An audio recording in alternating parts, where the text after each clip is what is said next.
Welcome back to EW Morning Live. Dalton Ross here with you on Entertainment Weekly Radio. Very excited to have our next guest back. You see him; he's everywhere on television, whether it's X-Files or Aquarius, what have you. He's doing it all. He's got another new book out now, Bucky effing Dent. I'm giving the PG-13 title there. David Duchovny is joining us. What's up, David? Hey, how are you? Thanks for coming in, man. It's last time we had you in, you had a new album out. Yeah. I think you now you have another book. You're on 2 TV shows at the same time. You're a true Renaissance man, sir. I feel like next time you're here, you're going to be like opening a new mime academy or something. It's just like you do it all. Yeah, a mime academy. Yeah, now I'm thinking. Look into that. Look into that one. I didn't know they went to academies, but that's why you need to start one. Exactly. That's why you need to start one up. They need structure more than anything else. A mime needs structure. I'm going to assume that there are no talking animals in this book. There are no talking animals in the book. Because talking animals from your last book, I can handle that. Yeah. I don't know if I can handle a cursing animal, though. And looking at the title, I'm a little worried. He's not cursing. The reason it's called Bucky effing Dent, and I'll spell out the middle name there so that people can Google search it. Yeah. Which is everybody's worry. It's F asterisk CKING. Bucky, that word, Dent.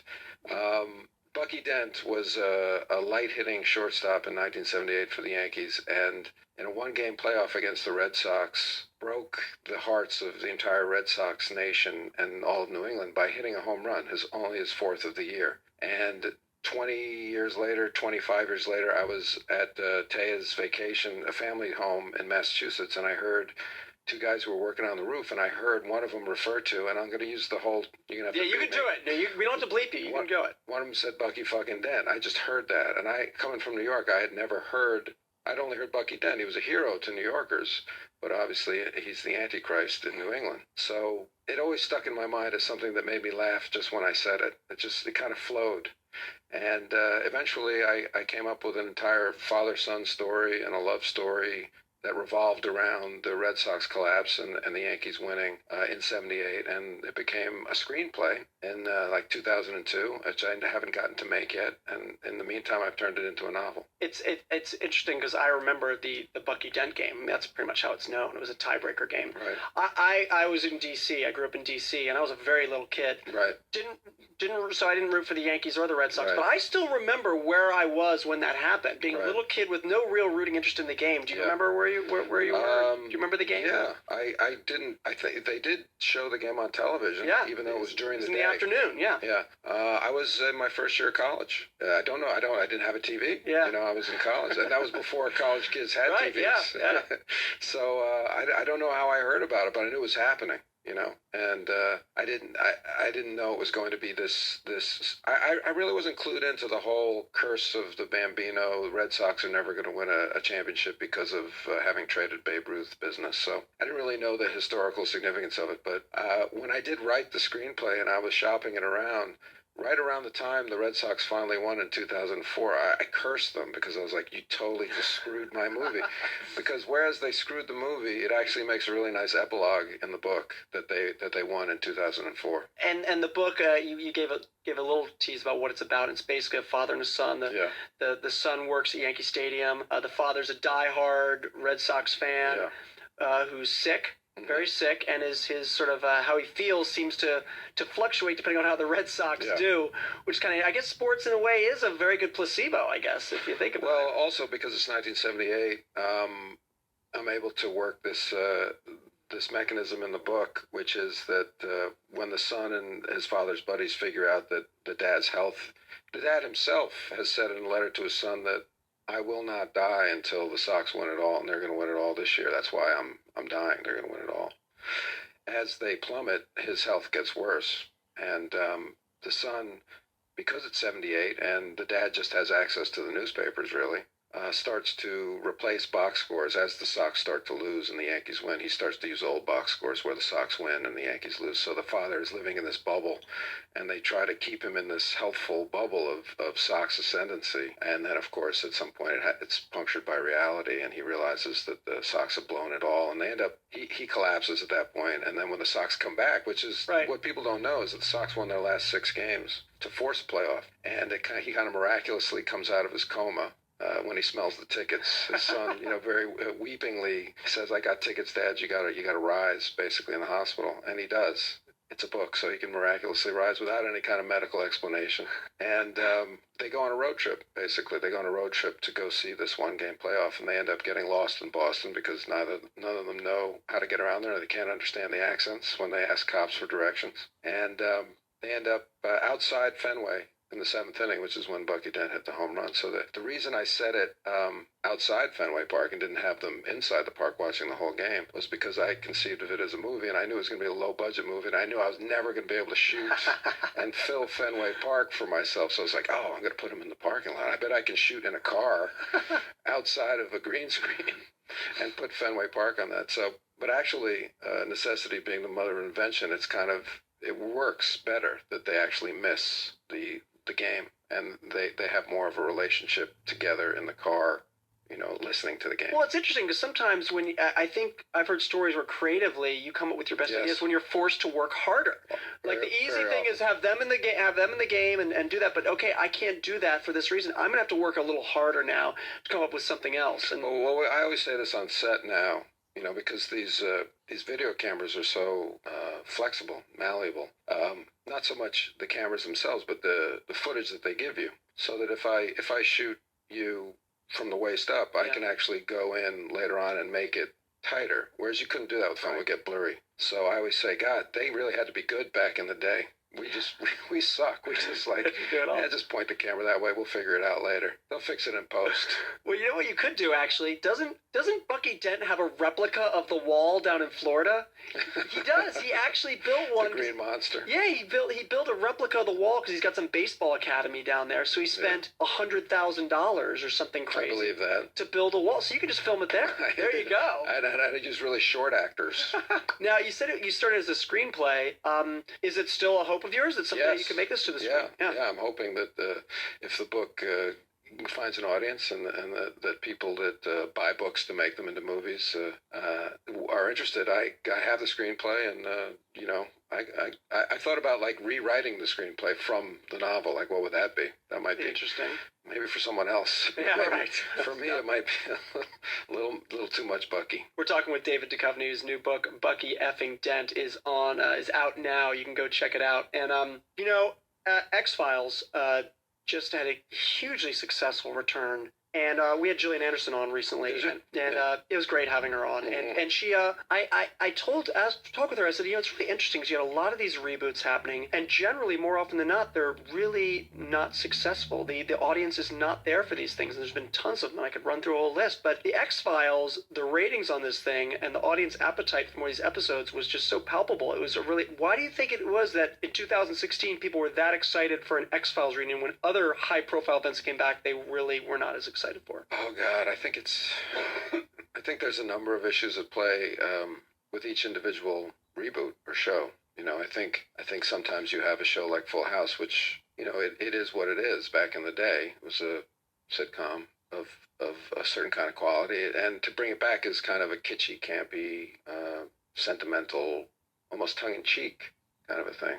Now, we weren't interested in making fun of ourselves in that way. We didn't want to come back as an ironic version of ourselves. We would only come back if we were really trying to make good shows again, really trying to make good television. Something like 24, which I don't know, was that successful? It might not have been long enough. Hadn't been off the air that long. Right. I don't know, but I think above and beyond all that, there's something about the X-Files fandom that is really loyal and really passionate, and I just think it was them somehow that just kept the interest going. And if we're to take some credit, I do believe that the show's an excellent show, and I think it has kind of an infinite ability to expand and an infinite grasp of many different stories. So it's got an unlimited kind of storytelling frame, and it's got two iconic characters that are have this kind of unrequited love with one another that is always very interesting in terms of TV serialization, and keep going. So I think it has elements that are more expandable than maybe other frames, other shows. And I think that to visit the ideas of conspiracy, dark government agencies, paranormal, questions of alien life. These are not ideas or issues that die with any generation or time. They're kind of timeless. So I think every time you want to do this, if you want to do the show 50 years from now without us, it's still asking questions that I think are human and people are going to be interested in. True. The characters are key, though. I think it also comes down to character. My wife, she doesn't like anything scary. She doesn't like anything with any action. She doesn't like anything paranormal at all. But she loved this show because she loved those two characters and the relationship between them. Mm-hmm. As you got back into the role, did it come back to you immediately, or did it take a little time? When did you feel comfortable hitting all the beats and playing this character again? Yeah, I mean, I just assumed that it was going to be comfortable, which was wrong of me.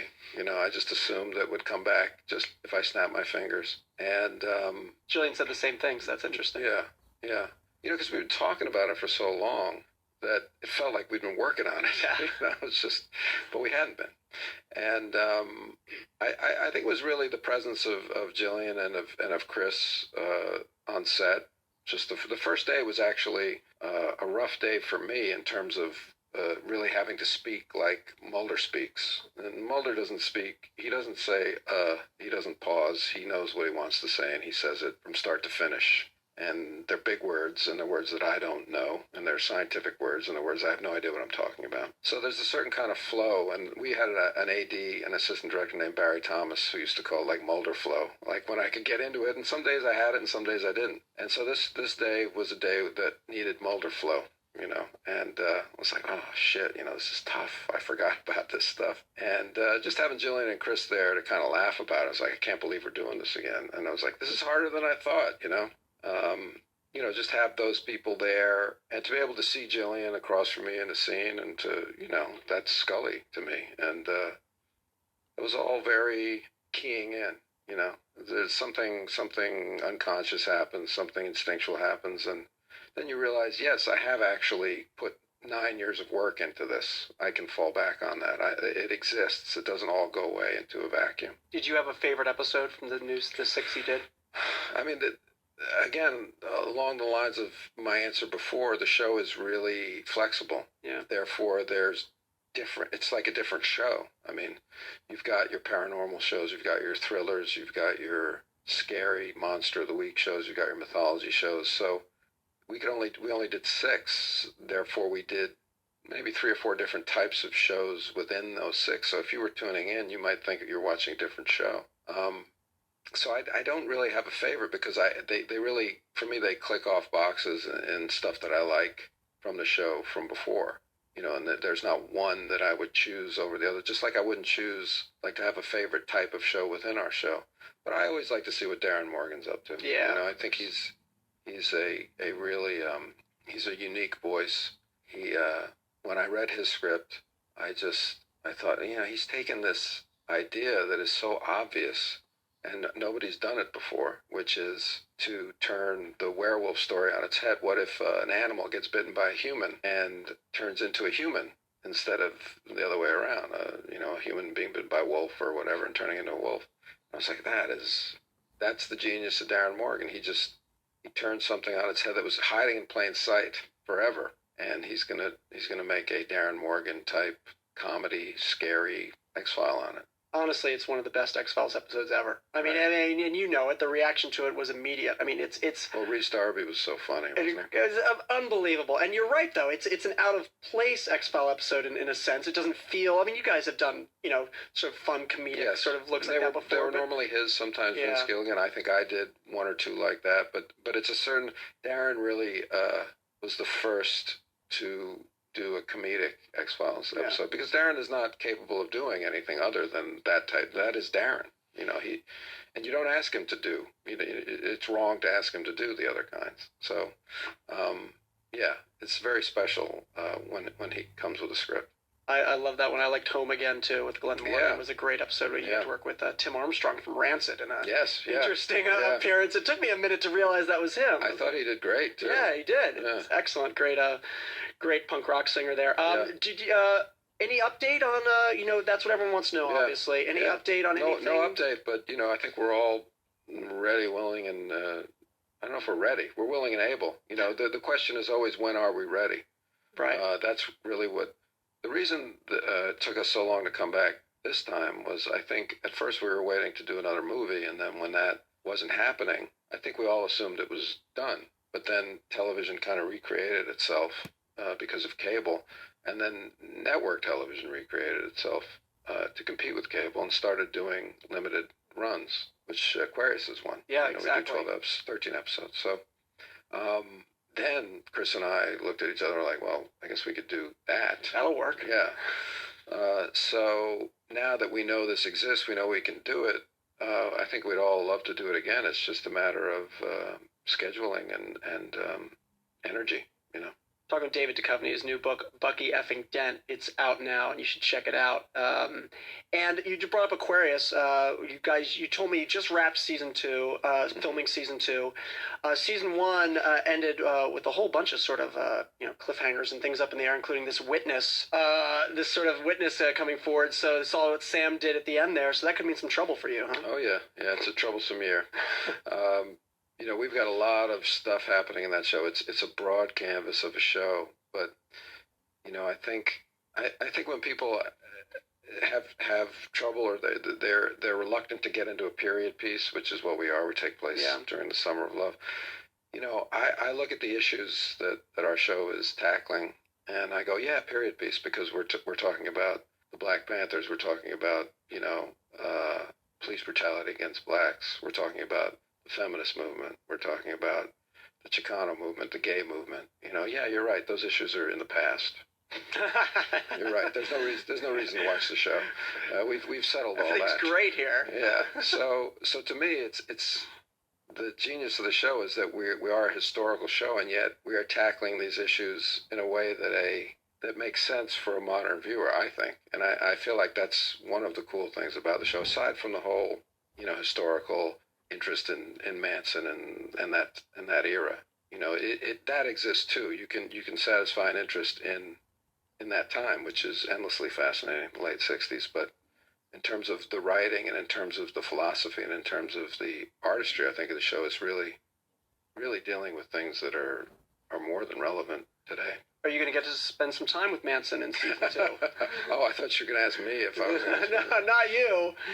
A little bit. Okay. But this is the year where the infamous murders do happen, so the other shoe will drop this year. And you guys probably, I'm guessing, season 2 aren't going to, speaking of drop, last season you put them all out straight, like online before the season aired. Are you guys going to do that again? I don't think so. Yeah, I don't think so. But they are planning some kind of a crazy, wacky introduction. We seem to be the guinea pig for new media consumption. Kind of interesting. I mean, it's you're never really sure the best way to work it. Like you said, new media consumption. It's all an experimentation, which is exactly kind of fascinating. David, I want to ask you also. We recently lost your good friend Gary Shandling. Yeah. And we were talking about that on the show a lot. We were paying tribute to the genius of the Larry Sanders Show. Mm-hmm. One of the things we talked about a lot, and we played some clips, was the hilarious arc where you were on playing yourself as having this crush on Larry. I just want to get your thoughts on what it was like filming that stuff with him on that show, because it's one of our favorites. He was one of our favorites. I know you felt the same way. And just to be able to do that with him, just shed a little insight on that for us. Yeah.